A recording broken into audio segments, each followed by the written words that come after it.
வணக்கம். தமிழ் இலக்கியத்தோட கம்பீரமான ஆளுமை இராஜேந்திர சோழனை பத்தின இந்த சுவாரஸ்யமான அலசல்குள்ள நேரா போகலாம் வாங்க. தினமணி நாளிதழ் சொன்ன மாதிரி இவரோட தோற்றம், எழுத்து, பேச்சு இப்படி எல்லாமே தனி கம்பீரம்தான். நாவல்களுக்கு இராஜேந்திர சோழன், நாடகங்களுக்கு அஸ்வகோஷ், இப்படி இரண்டு வெவ்வேறான அடையாளங்கள்ல இவர் ரொம்பவே பிரபலம். 1945 பிறந்த இவர் 21 வருஷ ஆசிரியர் பணியை விட்டுட்டு முழு நேரமா எழுத்துக்காகவே தன்னை அர்ப்பணிச்சுக்கிட்டார். இந்த நம்பரை பாருங்க, இவரோட படைப்புகளின் எண்ணிக்கை நிஜமாவே உங்களை ஆச்சரியப்படுத்தும்.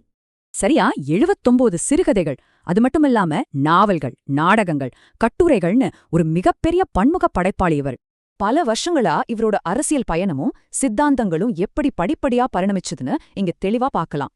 அரசியல்ல பல மாற்றங்கள் இருந்தாலும் விளிம்புநிலை மக்களோட வாழ்க்கைய மட்டும்தான் இவர் தொடர்ந்து தன்னோட எழுத்துல பதிவு செஞ்சார். இப்போ ஒரு முக்கியமான கேள்வி வருது, இலக்கியத்தோட உண்மையான நோக்கம்தான் என்ன? சமூகத்துல இருக்கிற சிந்தனைகளையும் விதிகளையும் தைரியமா கேள்வி கேட்கறதுதான் இலக்கியம்னு இவர் ஆணித்தரமா நம்பினார். எழுத்தாளன் ஒரு நீதிபதி கிடையாது, வாசகர்கள் அவங்களாவே சிந்திக்க தூண்டுறதுதான் ஒரு படைப்பாளியோட உண்மையான வேலை. ஒரு சிறுகதை எப்படி இருக்கணும் தெரியுமா?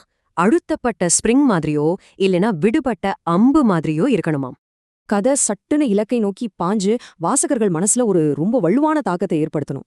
சரி, எழுத்தாளனோட மொழிக்கும் வாசகர்களுக்கும் நடுவுல இருக்கிற உறவை அவர் எப்படி பார்த்தாருன்னு நீங்க நினைக்கிறீங்க? மொழிய தேவையில்லாம சிக்கலாக்க கூடாது, அந்த எழுத்தின் வழியா வாசகர்கள் அவங்களோட புரிதலை வளர்த்துக்கணும்னு நினைச்சார்.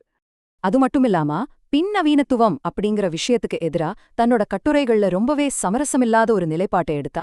இந்த பின்னவீனத்துவம் மனிதனோட செயல்பாட்டையே முடக்கிடும்னு இளம் எழுத்தாளர்களை அவர் ரொம்ப கடுமையாவே எச்சரிச்சிருக்கார். அப்போ இவரோட இந்த சமரசமில்லாத இலக்கிய பயணத்துல அவர் பதிச்ச அழியாத சுவடுகள் என்னென்னு பார்க்கலாம். நாடகங்களை இயக்கிறதா இருந்தாலும் சரி, கட்டுரைகள் எழுதுறதா இருந்தாலும் சரி, சமூக எல்லைகளை தொடர்ந்து விரிவுபடுத்திக்கிட்டே இருந்தார். 2024 மார்ச்ல அவர் மறைஞ்சது தமிழ் சமூக அரசியல் இலக்கியத்துல நிச்சயமா ஒரு மாபெரும் வெற்றிடத்தை உருவாக்கியிருக்கு.